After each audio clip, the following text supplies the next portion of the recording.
Thank you all for being here, and welcome to Mayor Day's second State of the City address. My name is Julia Glanz, and I'm the City Administrator. I'd like to start by thanking our host, Salisbury University. We're so excited to be in this new, beautiful space, and we've taken the State of the City Roadshow all over campus, but I think we've found our home. Happy to be here. Dr. Janet, I'd like to thank you for your unconditional commitment to this university and to this city. You've helped create an atmosphere where students thrive, including myself. Through our partnership, we are continuing to keep more and more students in the Salisbury area, and we are ever grateful for your partnership. So I'd like to recognize a few special guests, and if I forget someone, either shout your name out or just stand up. Senator Addie Eckert.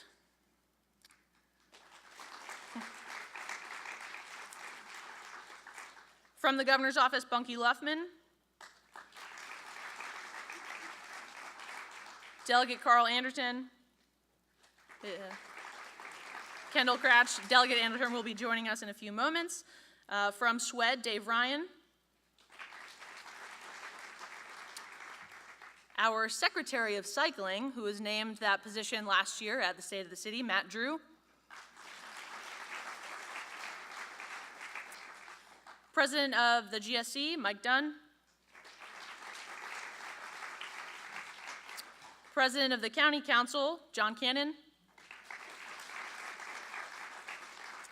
I think I saw Dr. Hanlon in the room from the Board of Ed. Great.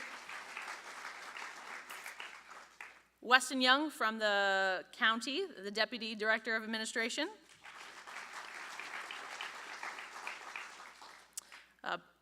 President of our City Council, Jack Heath. Vice President Muir Boda. Councilman Jim Ireton. Councilwoman April Jackson. And from Congressman Andy Harris's office, Sean Jester. From Senator Cardin's office, Kim Cradaville. Delegate Mary Beth Carroza. And from Senator Van Hollen's office, Melissa Kelly. I hope I got everyone. I apologize if I left anyone off. But it's hard to believe that we are wrapping up our second year in Mayor Day's administration. I think we've crammed a few terms worth of successes in our short time together. Our staff and volunteers and community leaders are incredibly busy. I hope you too are seeing the positive changes and feel the incredible energy surrounding Salisbury. The busy nature of life often inhibits us from taking a moment to reflect and appreciate the passionate work that is being done. Tonight we get that opportunity to reflect and to get energized about what is to come. Thank you for being here. Thank you for caring about your community, and thank you for contributing where you can. And now I'd like to invite Pastor Dana Stauffer from Emmanuel Wesleyan Church for our invocation.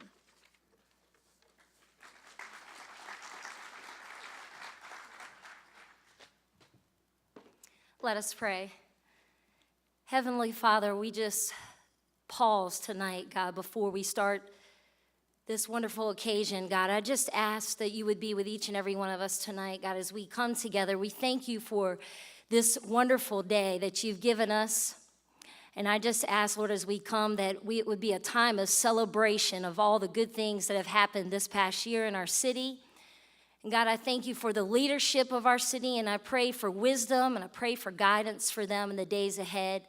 And Lord, I ask that you would just be with Mayor Day tonight as he delivers the address. God, I pray that you would touch him. I thank you, God, for his vision and his heart for this community. And I pray, Lord, that it would continue on in the days ahead. Bless each and every one of us tonight. And I just pray for continuous things to happen in this community that would be an awesome place for us to continue to live. In Jesus' name, amen.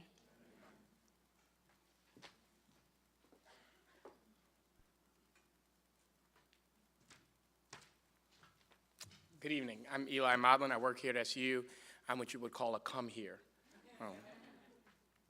Such an honor to stand before you today. I remember first sitting down with then city councilman or city council candidate Jake Day and thinking to myself, this guy has a lot of big ideas.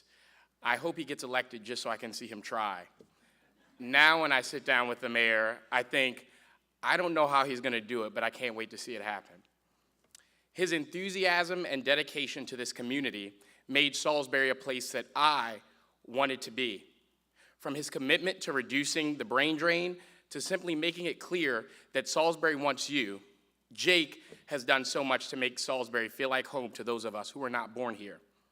With that said, the person who I have the distinct privilege of introducing tonight is the one who brought me back to Salisbury, Dr. Janet Dudley-Eshbach, a woman who has devoted her entire career and indeed her life to helping others, particularly young people and students.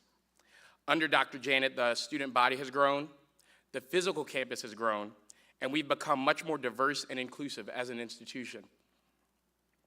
She's increased our reach and reputation around Maryland, across the nation, and made us a player at the international level.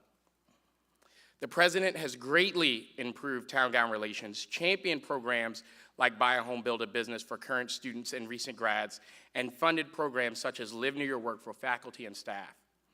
She has created an environment that has led Salisbury University to having an estimated $480 million annual estimated impact on the Eastern Shore. And this is all while raising the academic profile of the institution. By now, I know that many of you have heard these stats, but they bear repeating because it's one thing to commit to something, but it's another thing entirely to actually get things done, particularly in an area that has for far too long been forgotten. I don't want to make anyone feel old, so I'm not going to tell you what I was doing in 2000, but I've seen pictures and I've heard stories of how things were different here. I myself have seen tremendous growth even since I've been here in 2012. Tonight, we will hear from Mayor Day on the state of our city, and I should note how incredible it is to watch these two visionary leaders advocate for us wherever they are in the state.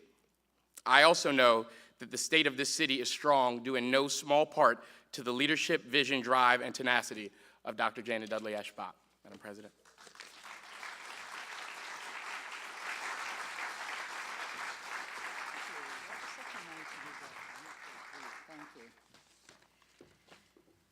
Isn't he great? I should have him work for me. Oh, never mind, he does.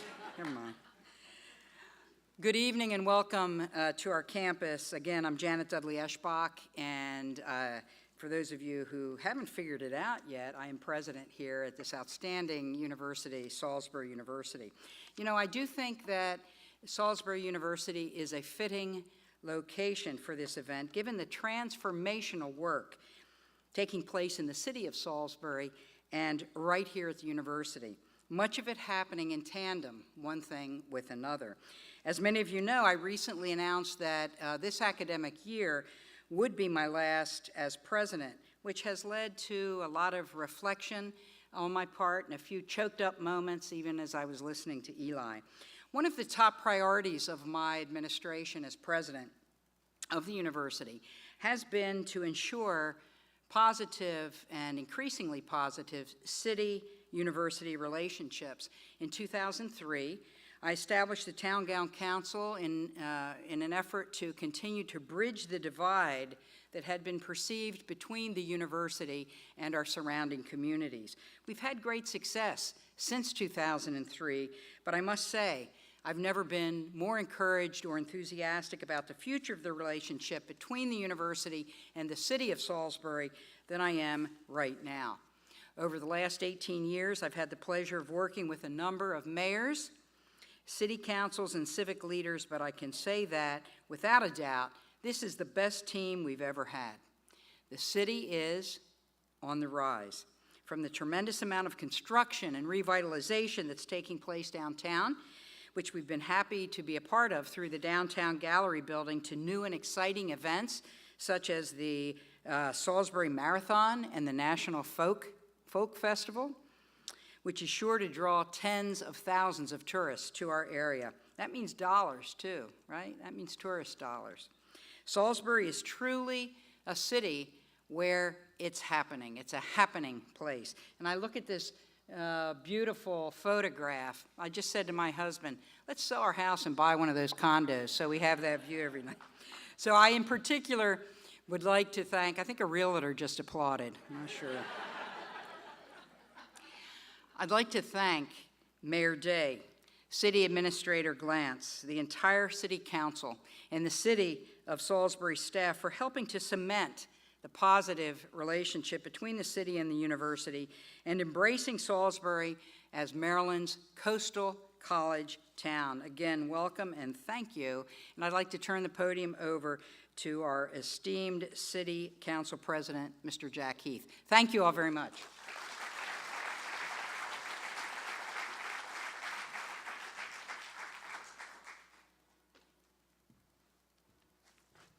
Good evening. Good evening. There you go. Before I begin, I'd like to thank the mayor for giving me 4 minutes, 5 minutes, 10 minutes, 10 minutes. Okay. You heard it. It won't take that long, trust me. Before I begin, I would like to thank Dr. J for all you've done for our city.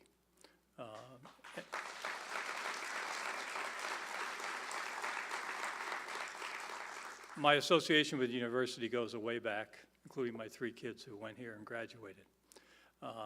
So I have to say, go Gulls.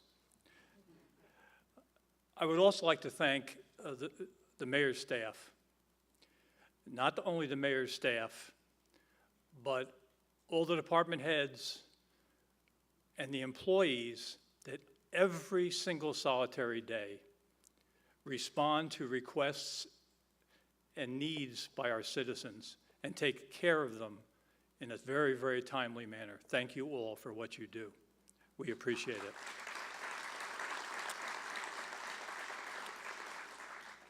When I sat down to put together this short presentation, being an engineer, I like to measure things. So I went back, and Amanda agrees, she's smiling. I went back and I watched the video from last year. And it's kind of amazing because things happen so quickly that you don't really get a sense for what is happening and the pace at which it is happening. I'll give you an example. If looking back at that, you remember hearing terms like the master plan, public-private partnerships, the bicycle master plan, things that were in their infancy or haven't even begun yet. And I sat down and I went through the council minutes from the first of last year to the end of the year. And I'm not going to spend a lot of time talking about it, but legislation that affects the following items were in those minutes: the downtown master plan, the bike master plan, the zoo master plan, the Route 13 corridor plan, public-private partnerships, such as the summer youth program with the Greater Salisbury Committee and with Jamie and Junior Achievement. That program has doubled this past year with a goal of doubling again next year. It's happening. It's not just talk, and that's a great thing. The YDAC, the Youth Advisory Committee, what a fantastic job they're doing. What a fantastic job they're doing. Unite SBY. Last night we were out Callaway Street. Actually, if you ask my wife, I could be out every night of the week at 2 different events and very rarely home to eat supper. The West Salisbury School annexation. More community gardens. Partnerships.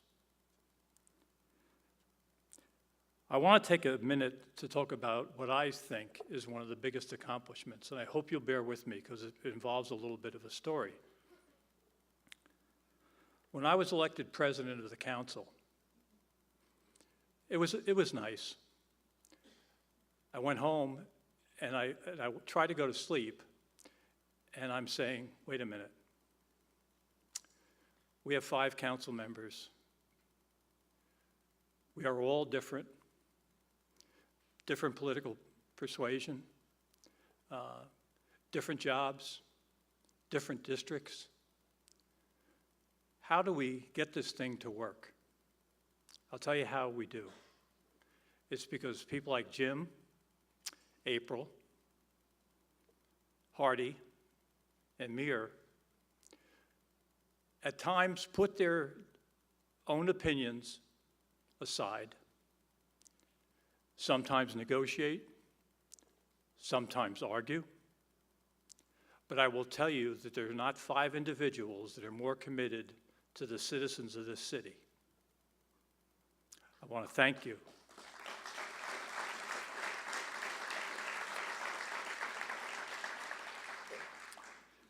I think that it's safe to say that we have made it work.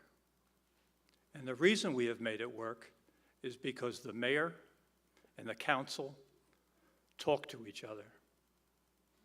We build relationships, we listen.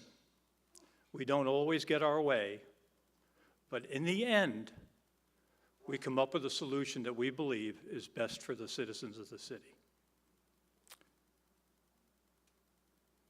The last person I'd like to thank is my wife, my poor wife. We've been together 50 years, but married 48. And she is,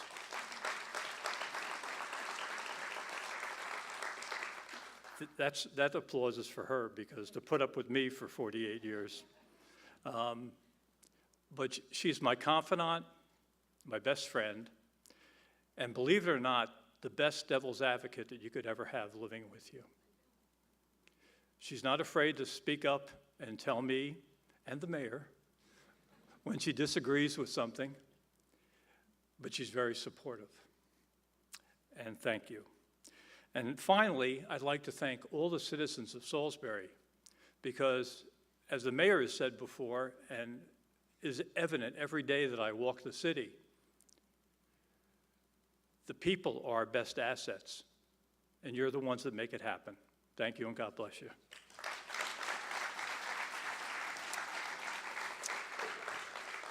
I now have the distinct honor of introducing my good friend and our mayor, Jake Day. We are Salisbury, Maryland, and our town was born from the headwaters of the Wicomico River. This special place, nestled squarely between the beaches and the bay, has been attracting people to its stunning location for almost 300 years. Now one of the largest cities on the peninsula, Salisbury serves as the capital of the Eastern Shore, combining vibrant economic opportunity, quality public education, world-class health care, reinvigorated environmental stewardship, globally known corporations, and an energetic and inspiring team of community leaders to chart its own course and craft a sound plan for its future. We are Salisbury, and we are a college town. Home to Salisbury University, we welcome students around the globe to come for a top-notch education. Around every corner, you can meet a former SU student who has fallen in love with our town and decided to stay and make it their own. We are Salisbury, and we are a cultural town. From the art galleries and studios of our community's artists to the celebration of the arts each month at Third Fridays. From the flavors and traditions of our many cultures to the airwaves of Delmarva Public Radio. Salisbury is bringing the community together and celebrating the best of what makes us different. We are Salisbury, and we are a river town. The Wicomico River starts here. Water runs through our downtown and our city park. Bridges crisscross the water, standing as a physical reminder of the importance of connections. The active port and marina districts remind us that the water continues to work for us. And the new Riverwalk reinforces that it is also ours to enjoy. We are Salisbury, Maryland. We invite you to discover our ever-changing downtown, explore our zoo, parks, and trails, and to connect with this special place we call home. We are working hard every day because our friends and neighbors deserve it, and because our community is worth it. we invite you to be our guest, experience the warmth of the heart and soul of Delmarva, and discover what we mean when we say Salisbury, Maryland, the comfortable side of coastal. Don't you want to move to that place? Me too. All right, well, I have a couple of housekeeping items that I want to take care of tonight, things that we would be remiss to not take care of and not do if, I've got to just, first of all, acknowledge Delegate Moutz in the back of the room I see here. Johnny, thank you for being here. And County Council Vice President Larry Dodd, right here in the room as well. Thank you both for being here. All right, so I've got to say that I've repeated multiple times over the last 24 hours that it feels like it's going to be a little bit of a bittersweet evening. Being on Salisbury University's campus and knowing that Dr. Eshbach has announced her retirement, her forthcoming retirement, it is a little bittersweet. You've been such an incredible partner, not just to me personally, to Mayor Ireton before me, to our entire community, to the city team, and we are going to miss you. And we're going to get to say that probably 100 times, I hope, over the next couple of months. But I do want to say this. You've changed not only your university, but you've changed Salisbury, and you've done it for the better. And you have made such an impact. And in our city, we want to wish you sincere best wishes for a smooth transition to the classroom, where you'll have the opportunity to once again enjoy your first love as an educator. And with gratitude and on behalf of all the students and citizens who have benefited from your 18 years of leadership of this university, and from our local community and all the far-reaching corners of our global community, we say thank you. Gracias.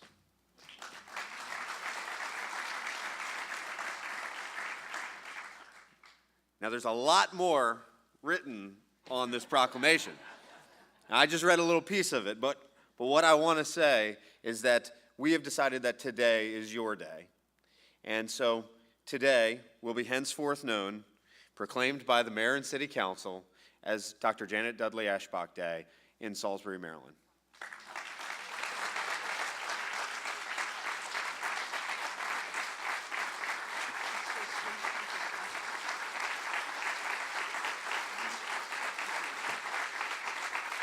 Can I just say, my employees want to know if it's a legal holiday.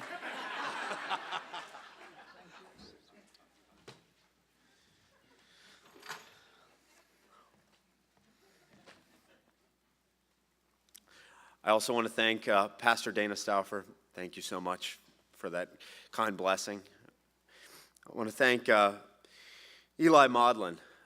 Where is Eli? Eli, you are a rising star, and I told him he was the best reporter I'd ever met when he was a reporter at SUTV, and I really like the departure you've taken. You know, a tough reporter can be a challenge to an elected official, so thanks for choosing to get into public service and out of the media. I want you to know that our city council is a fantastic group of, yes, 5 individuals, Mr. President, but these people work so hard to serve our community, each in a unique way, each with their own passions and each with their own sincere service to our community. Jack, Jim, Muir, April, Hardy, I'm grateful for you. Thank you. Thank you.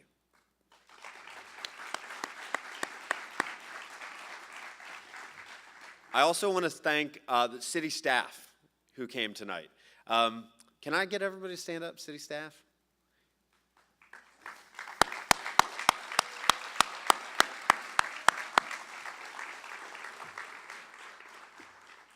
These individuals are the individuals that I'm going to talk about tonight. It may sound like I'm talking about things that I did, but you're all smarter than that. And you know that. So these are the people that we are here to celebrate this evening and what they've accomplished over a year. So I've got a bit of a revelation tonight, a bit of a big announcement. It's become something of a tradition at these events to announce something like this. But tonight it's a little different. Liz is not pregnant. We are not having another child. It's not going to happen. No. Two's enough. But that being said, my incredible wife and the best mother in the entire world, thank you, Liz. Thank you for supporting me. Thank you for being here tonight. Thank you for being willing to let me walk out of the door, not only tonight, but many other nights when I have to go somewhere and you got two screaming girls. I appreciate you. I love you.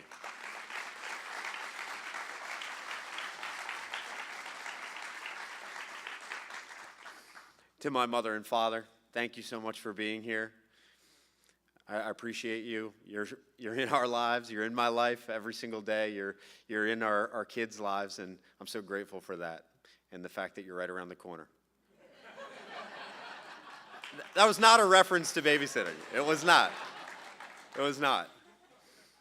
So we wanted to kick off with that video, and the reason why is we did something similar last year. We showed a video that kicked off our State of the City address. However, we looked back and said, well, it's probably been about a year since we made that video. We made that video 3 months ago. 3 months ago, and there's so much not captured in it that we need to talk about, and we ought to talk about as a community. So it was less than 2 years ago that we started on this journey. And that I hope and believe that we will feel the ripples of what we've accomplished this past year for decades to come. It was only 11 months ago we were on campus taking a moment to reflect, something we do not do often enough in this rapid-paced city. And in a year, looking back, in a year where we had a major snowstorm, but it was the first time, Tom, that we were able to hit every street in the city. We were able to GPS track and make sure we hit every street in the city.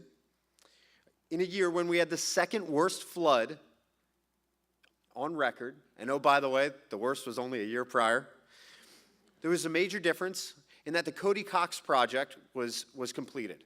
And when you look at the Delaware Avenue West Side area 2 years ago, or excuse me, just over a year ago, and you saw the destroyed homes, the displaced people, you didn't see any of that this year. You also saw an amazing emergency management response, an incredible response from crews from the county and the city, from the state, from the federal government. And you even saw a washout that stranded 9 families. And that could have been tragic. But our Waterworks team went in there and repaired Bell Island Trail. In under 48 hours, they had it fixed, and they had people getting to work. And in the meantime, we even had a city employee who was willing to carry people across the river. Right, Andy?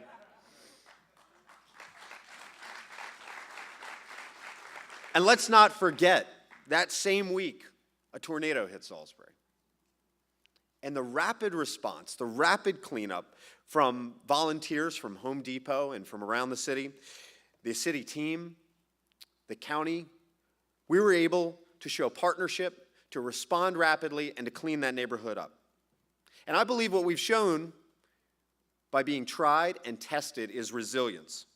Give us your challenges, and we will surmount them. We have found our rhythm. We are unshakably focused on continuing to progress toward our goals. We are implementing our vision, and we are unwilling to compromise our values or to succumb to distractions. And it's paying dividends.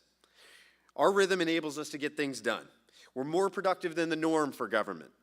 But I can tell you that when my team meets, when we get together, when we have our staff meetings, we don't talk about, oh, we're government, we can't do it, we can't accomplish that. We talk about service, we talk about efficiency, we talk about leadership. Government can be innovative, responsive, service-oriented, nimble, visionary, and bold. And those are just some of the characteristics that our department heads recently used at a planning retreat to describe what we are already. We also conducted this year our first anonymous climate survey of the organization. 128 questions. And for 120 of them, we garnered near universal agreement. And for the 8 that we didn't, we found we need to focus on our pay, we need to focus on promotion opportunities, and we need to focus on our career ladder. Not terribly surprising, probably not terribly different from a lot of organizations. But the question that received the highest affirmative response was, do you agree or disagree with this? I am proud to work for the city of Salisbury. After that, I have a sense of purpose and direction working for the city. I am proud of the quality of service I provide. Citizens are treated with respect by my department, and I am committed to the city's mission and goals. This year, we awarded the first citywide awards, the Mayor's Medal of Valor, the Service Medal, and the Citizen Service Medal. For the second year, we instituted the city's pay predictability plan. This helps to develop a stable career path for the average employee in the city of Salisbury. We implemented a new police pay plan to help police pay become among the most competitive in our region. And the results are in. It takes an average of only 48 days to fill an open position in the city, and annual turnover is down to 3%. Our workforce are the taxpayers' employees. They must come to a work environment for their success and to create an atmosphere where customer service is first. It has become our driving force to become easier to work with. One way in which we're doing that is our new website. For starters, you don't have to set your keyboard on fire to type in the web address. Salisbury.md, that's it. Simple, straightforward. But this website allows you to submit ideas to myself, sign up for email updates, reserve a park or public space, access interactive maps and data, learn about living in Salisbury, things to do in Salisbury, pay a bill online, which I know everyone loves, apply for a job, review RFPs, and submit proposals. Offline, we're shifting to creating a one-stop permitting shop for all construction and development in the city of Salisbury.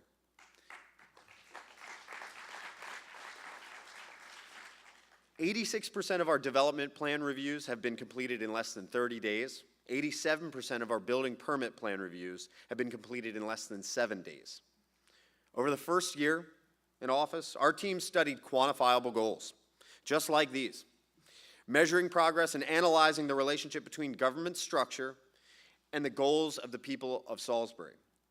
Ultimately, we felt that reorganization of the legacy structure that we had was critical to be able to meet the future that we deserve. That meant new departments, led by a dynamic leadership team. It began with the appointment of the absolutely brilliant and Salisbury University grad, Julia Glanz, as city administrator.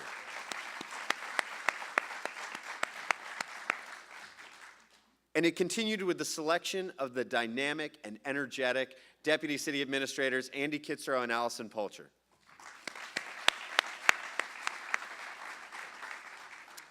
It also meant establishing the Information Services Department, Salisbury's hardware, software, connectivity, and data management organization, led by Bill Garrett.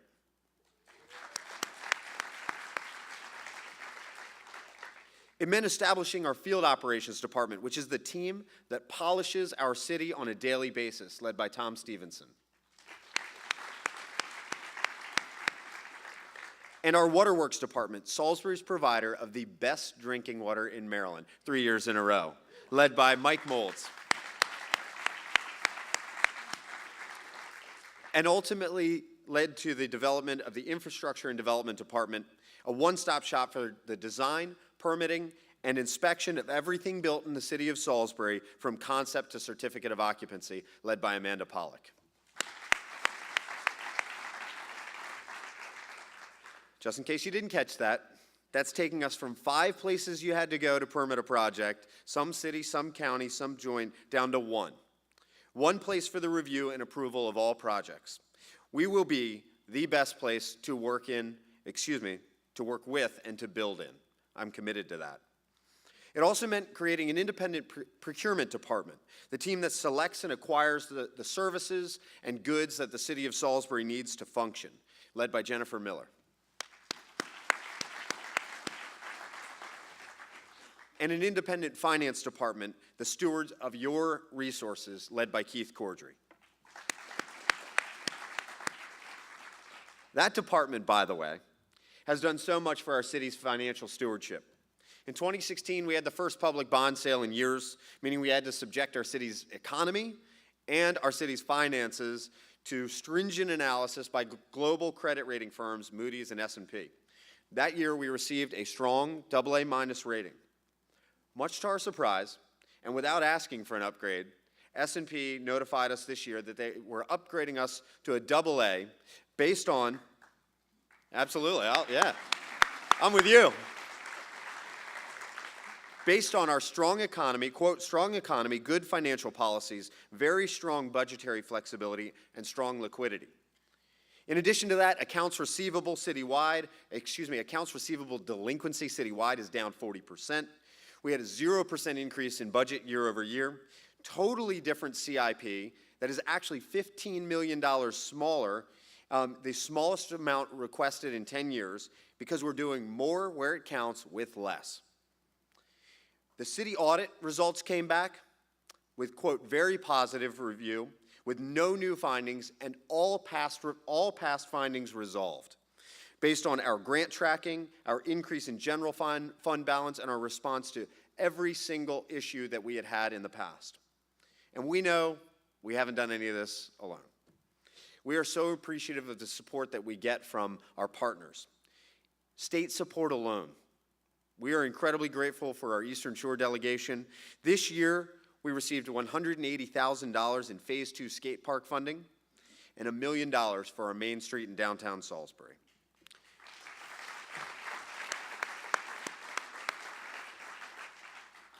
But we are also willing to do for ourselves what we believe is important. With an eye to the future, we adopted that bike master plan that Jack talked about, and we even funded Phase 1. I got a call recently from folks from Howard County's government saying, yeah, we spend less than that on bikes in 4 or 5 years, and how are you doing it? And the bike advocates were going nuts up there. They need to talk to you, Matt Drew. Where are you? It's Mr. Secretary. We adopted and funded Phase 1 of our Urban Greenway Plan, which will connect Shoemaker Park to Pemberton Park. We adopted a plan to remake the Route 13 corridor through our city in the coming decades. And we hired Delmarva veteran builders to build a Riverwalk amphitheater in advance of our coming festival. We're planning for the city's first marathon, a race that, in spite of my immediate regret, I said I would run. And we are turning, Liz, you can run, I'll watch the girls. Okay, I'm not getting out of that one. We are turning those plans into placemaking. Main Street Master Plan is well underway, and as painful as it is, and I know it is, especially if you're right in front of it, it's been needed for decades. The first phase is still on schedule and will be done before July 2018. We will then pick back up on the second phase after October 2018.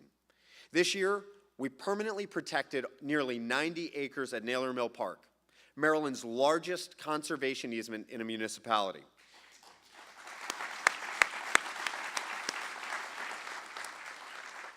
And last week, that easement was honored by Governor Hogan at the 50th anniversary celebration of the Maryland Environmental Trust.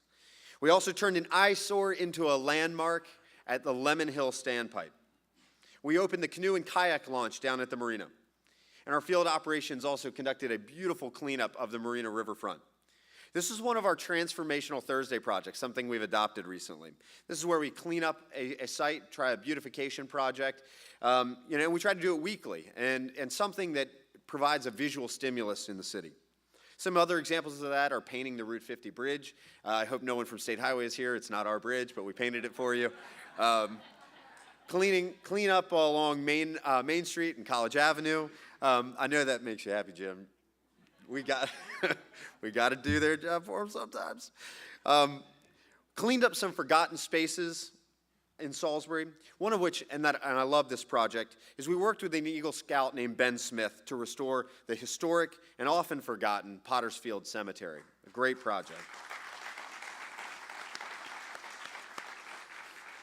And we know how to utilize those spaces. We brought the new year in, again, in downtown with an amazing party. In our park, we hosted not only our annual Walk Salisbury event, but 5 more Walk Salisbury events.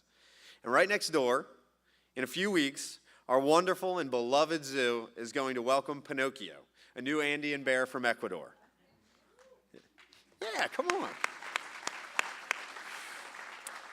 But Pinocchio is not the only new arrival to the zoo. Buttercup, one of the sloths, recently had a baby, And honestly, these things are adorable, but they're dangerous, aren't they, Ralph?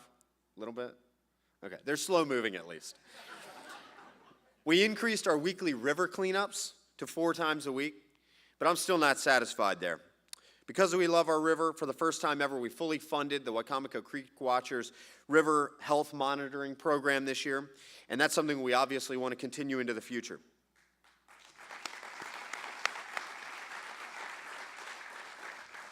And as important as protecting our river is, I'll bet that your number one priority for protection is your home and your family. And while it's not always easy to provide fire and emergency medical service to businesses and residences of nearly 65,000 citizens in our fire service district, we've been able to not only guarantee that continued combined and volunteer service. This year, we became one of the top 6 ISO-rated fire departments in the state of Maryland, saving businesses and homeowners hundreds and in some cases thousands of dollars on insurance every single year.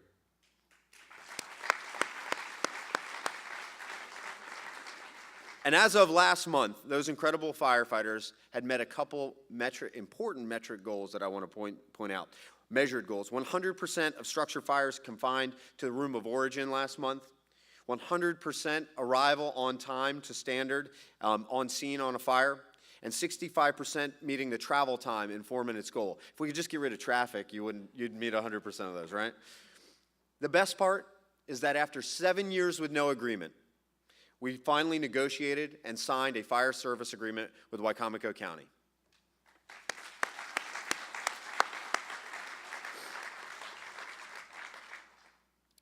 Since the last State of the City, we completed 2016, obviously, and I had hoped to be able to say some things last year that I couldn't, but I can say now, and you may have heard me say it once or twice in between, but 2016 was the safest year on record in Salisbury. Not only the lowest crime rate, but the lowest actual number in years that we've measured, which amounts to 31 years, the lowest actual number of Part 1 crimes in the city of Salisbury.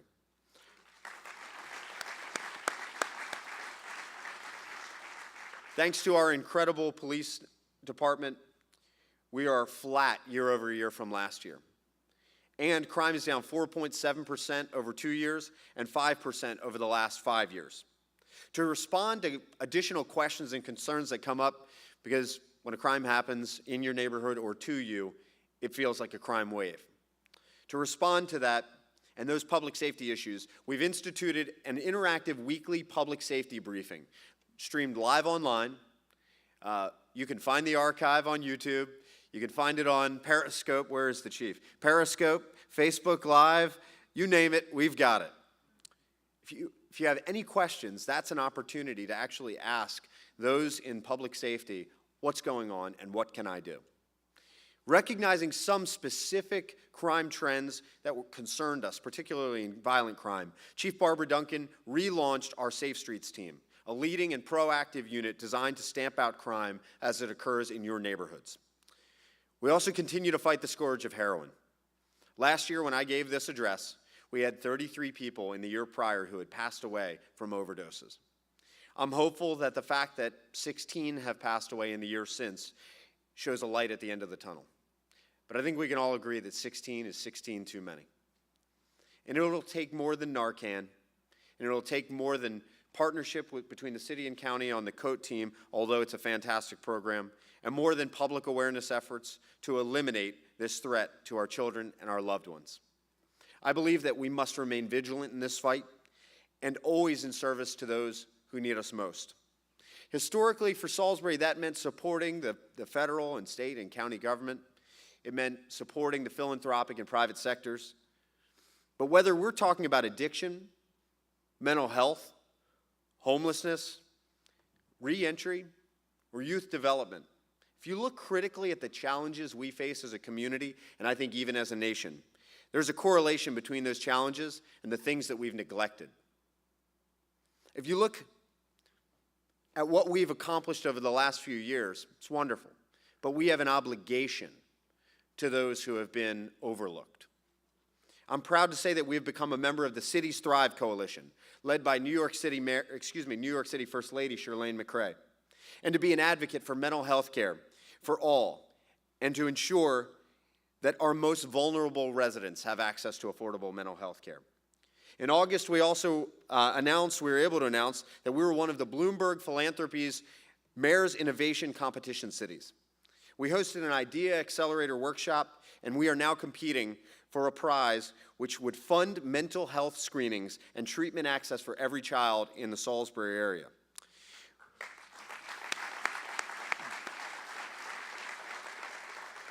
With the help of our new chair of our Youth Development Advisory Committee, Dr. Samantha Scott, we are vigorously pursuing that $5 million prize.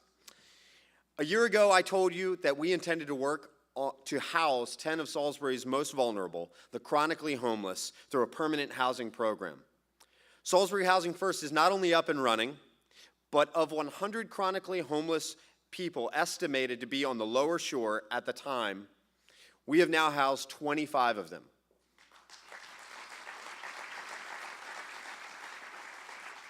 That's 13 families. And we remain the only small city in America with a Housing First program, permanently housing chronically homeless individuals and providing them with intensive case management in partnership with the Wicomico Health Department.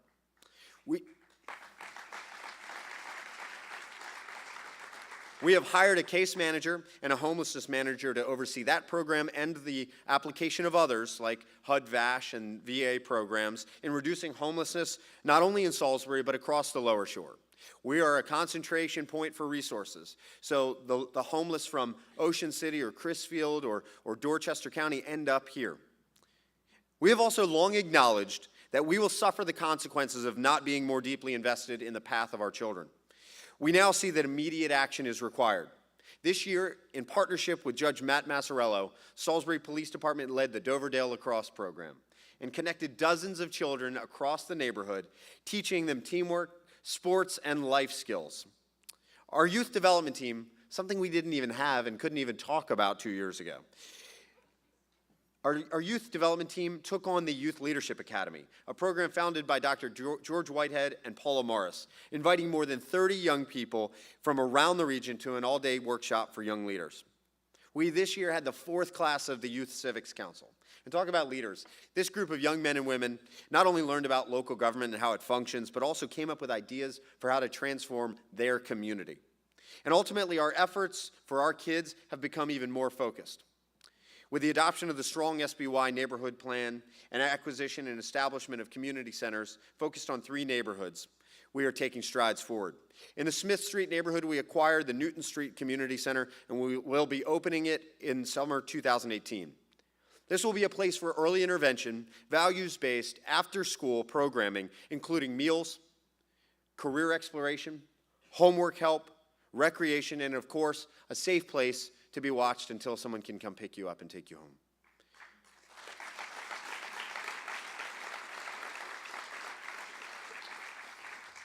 In the Church Street neighborhood, we have partnered with the Board of Education and their wonderful superintendent, Donna Hanlon, who, by the way, was my principal in high school, so she might have some secrets, to establish not only a permanent home for the Choices Academy, but a community center as well. Last night, we hosted a neighborhood walk and a community design process to gather ideas about that future community center. In the meantime, some of the fantastic programming that has occurred right across the street from that site in the Callaway Street Gym will soon transition to a new home only a block away. We also recognize that the goal isn't just to monitor our kids or to help parents out, but to create a pathway to long-term success. This summer, we had the 2nd class of the Summer Youth Works program. We employed 12 high school students in a variety of city jobs. And thanks to Junior Achievement, Wicomico Partnership for Children and Families, and the Greater Salisbury Committee, the private sector employed 18 more. And they didn't just get a paycheck, but they also got financial literacy training. They got a bank account, and they got a reference letter from the mayor and the GSC CEO. That's worth something, right? I think it's worth mentioning that we now have hired 2 of those young people as permanent employees of the city of Salisbury.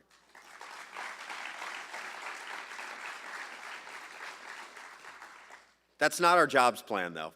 The city can't employ everybody, And so we're continuing to support the growth of small businesses and entrepreneurs. The Mayor's Prize this year was awarded to Rapid Response Aeromedical, the inventors of a drone-based defibrillator device. Say that 10 times fast. We want to see more businesses start here, transitioning from the fantastic business plan competitions at Salisbury University and into our economy.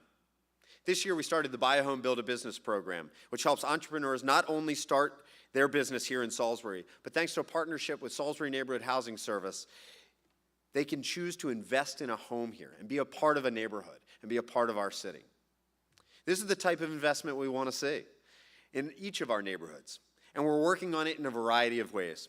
We assisted the Newtown neighborhood continuing their fantastic self-marketing efforts.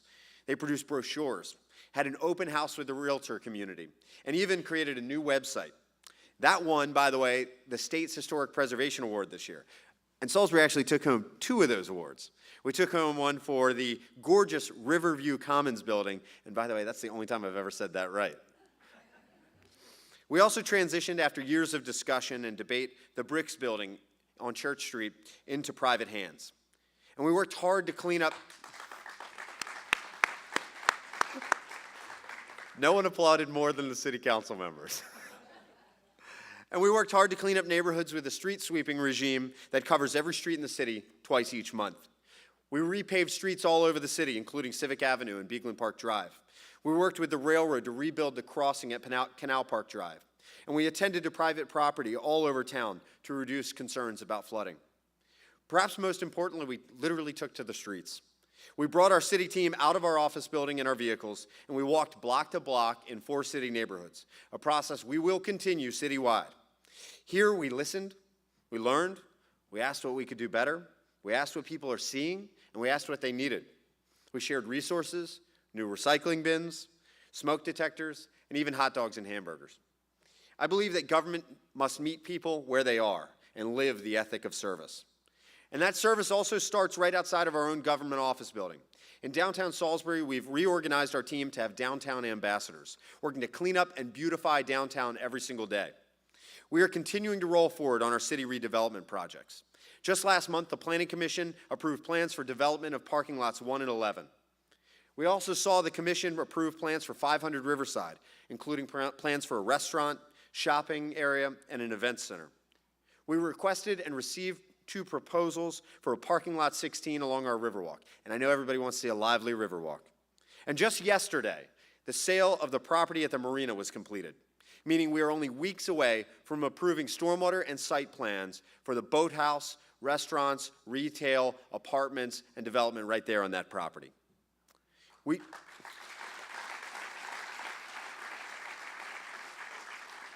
This year, we welcomed the region's largest employer into downtown Salisbury with the new Purdue Learning Center. We also saw the inspirational redevelopment of Davis Bow and Friedell's headquarters across from the city park, the ongoing renovation of the gallery building, the 100% occupation of the Chesapeake East building with the Ugly Pie Bakery taking that last space. I'm particularly excited about that one. And we have recently learned of the last large unrenovated building in downtown Salisbury has been sold, the historic Vernon Powell building. Our economy continues to shine, and downtown has remained the brightest star in our constellation. But it isn't the only star. If you look at the housing market this year, on the city's east side, we saw the first new single-family housing starts in 10 years.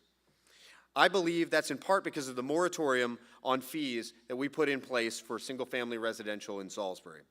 This helps to reduce some of the lingering arguments about Salisbury being too expensive to build in or too expensive to live in. And as a result, we've seen 20% decrease in active listings, 11% increase in sales, median sales price increasing 11% just from this time last year to this year to $160,000.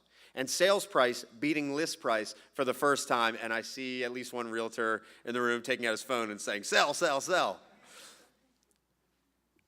Unemployment is down to 4.6%.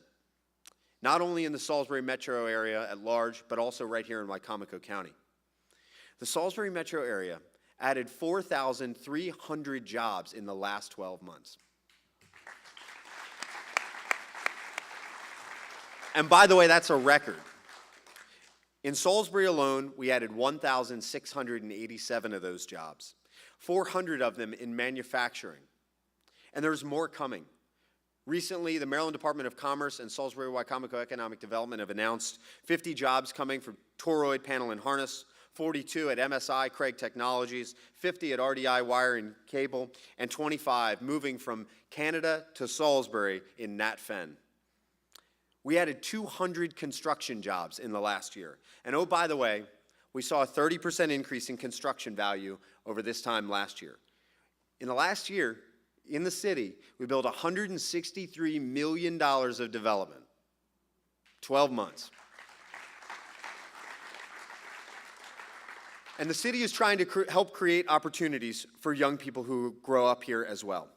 This year, we partnered with the United States Army to adopt the PAYS program, which says that any person who grows up in Salisbury and decides to join the Army and moves away, goes to training, all that fun, when they decide to come home, if they decide to come home, the city of Salisbury will guarantee them a job interview.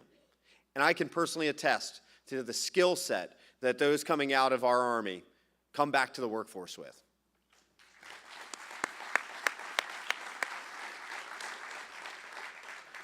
And we in the city are also working with our business community to try to buy more locally. This past year, 12% of all local goods of all goods and services that the city purchased were purchased in Salisbury, crushing our 2% goal. Thank you, Jennifer.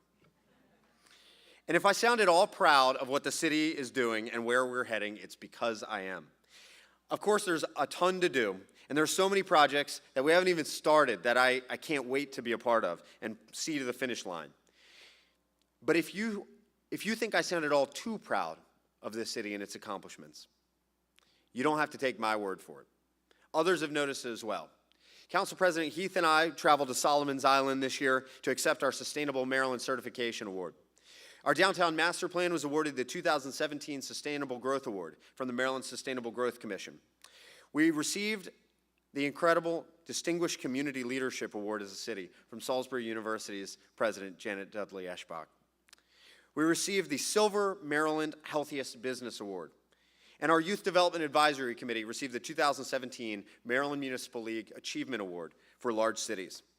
On top of that, our water treatment plant operations team, specifically Corey Cameron and Ron Clapper, won the Top Ops Award from the American Water Works Association in the Maryland, D.C., Virginia region.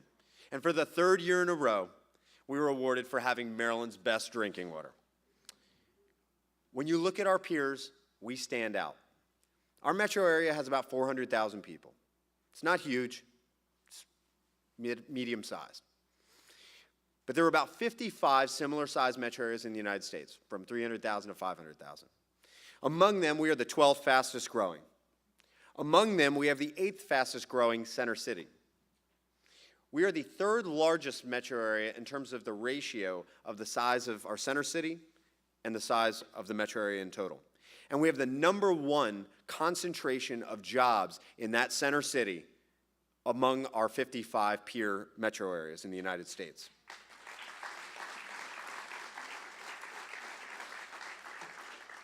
This year, we overtook College Park as the fastest growing place in Maryland, right? And we moved from the 42nd to 7th fastest growing job market in America. And an interesting factoid, something I always like to look at, is that our gross metropolitan product was $17.6 billion, which puts us, as if we were a country, I'm not advocating for that, I'm just saying if we were, we'd be the 110th most economically productive country in the world, between Cyprus and New Guinea. It's interesting, right? But if you thought we weren't ready for the world stage, if you thought we never would be, you were wrong, because we're bringing that stage to us. The National Folk Festival will bring up to 200,000 visitors a year to Salisbury. $100 million plus in a weekend in direct economic spending. That represents 70% of our entire tourism economy happening in one weekend, added overnight. It represents making this place known to be a place of art, a place of music, culture, celebration, and family. And oh, by the way, it's free.